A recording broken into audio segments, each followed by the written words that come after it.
আসসালামু আলাইকুম ওয়া রাহমাতুল্লাহি ওয়া বারাকাতুহু। সম্মানিত ভিউয়ার্স, আশা করি সকলে ভালো আছেন।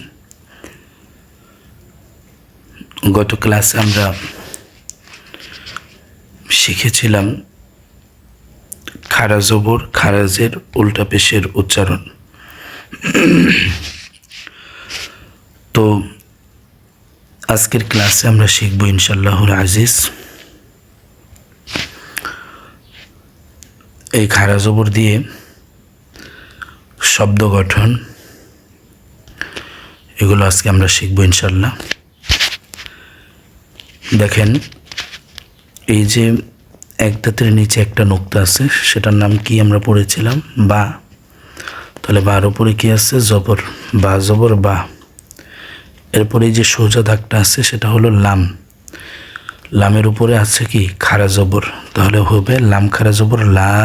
এখন বলবেন তাহলে এই যে ইয়াটা এটাকে ধরলো না কেন? কারণ ওর উপরে জবর, ইয়ার উপরে, এই হরফটার উপরে জবর, জের, পেশ, তাজদিদ কিংবা জজম, এই পাঁচটার কোনোটাই নাই বিদায় এই লাম ইয়াকে ধরে নাই।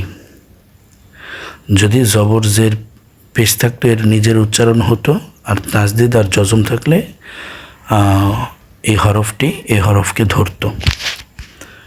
আশা করি সকলে বুঝতে পেরেছেন। বা জবর বা, লাম খারা জবর লা, বালা। আইন জবর আ, লাম খারা জবর লা, আলা। কাফ জবর কা, ফা খারা জবর ফা, কাফা। আইন জবর আ, সিন খারা জবর সা, আয়সা। সিন জবর সা, আইন খারা জবর আ, সা। ইয়া জবর ইয়া, র খারা জবর র, ইয়া র। হামজা জের ই, লাম খারা জবর লা, ইলা। বা জের বি, হা খারা জের হি, বিহি। লাম জবর লা, হা উল্টা পেশ হু, লাহু। হামজা খারা জবর আ, ওয়াও খারা জবর ওয়া, আ ওয়া। ত জবর ত, গইন খারা জবর ঘ, তগ।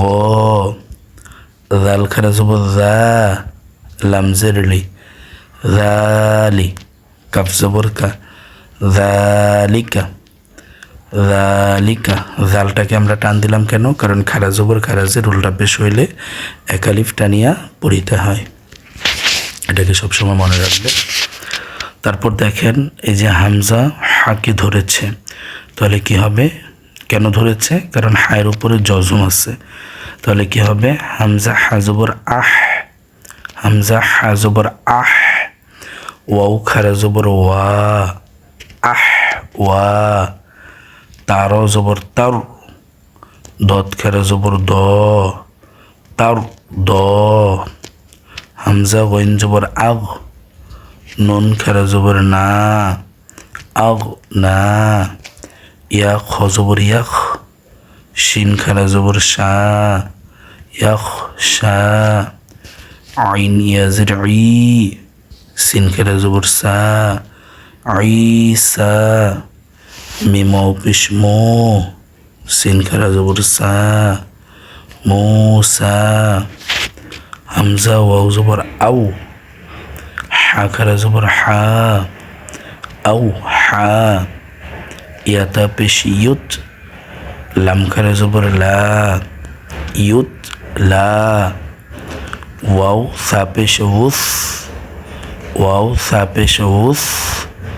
কফ খারা জবর ক, উস ক। ওয়াও সিন পেশ উস, ত খারা জবর ত, উস ত। যে উল্টা দাঁতের নিচে দুই নোক্তা, ইয়া হা পেশ ইউহ, ইয়া খারা জের ই, ইউহ ই। ইয়া গইন পেশ ইউগ, নুন ইয়া জের নি, ইউগ নি। কফ ওয়াও জবর কৌ, লাম দুই পেশ লুন, কৌলুন। ওয়াও ইয়া জবর ওয়াই, লাম দুই পেশ লুন, ওয়াই লুন। আইন ইয়া জবর আই, নুন দুই পেশ নুন, এটা এখানে নুন হবে, একটা ফোঁটা হবে, এটা দেওয়া হয়নি, এখানে একটা ফোঁটা হবে উপরে, এটা হবে নুন, নুন দুই পেশ নুন। আই নুন, খয় জবর খয়, র দুই পেশ রুন, খয় রুন। খ জবর খৌ, ফা আলিফ দুই জবর ফান, খৌফান। এখন বলবেন ফা আলিফকে কেন ধরলো? কারণ জবরের বাম পাশে খালি আলিফ থাকলে সেটা উচ্চারিত হবেই। তাহলে কি হবে? এটাও দেখেন জবর, দুই জবর দুই, এখানে দুই জবর এটা, তাহলে কি হবে?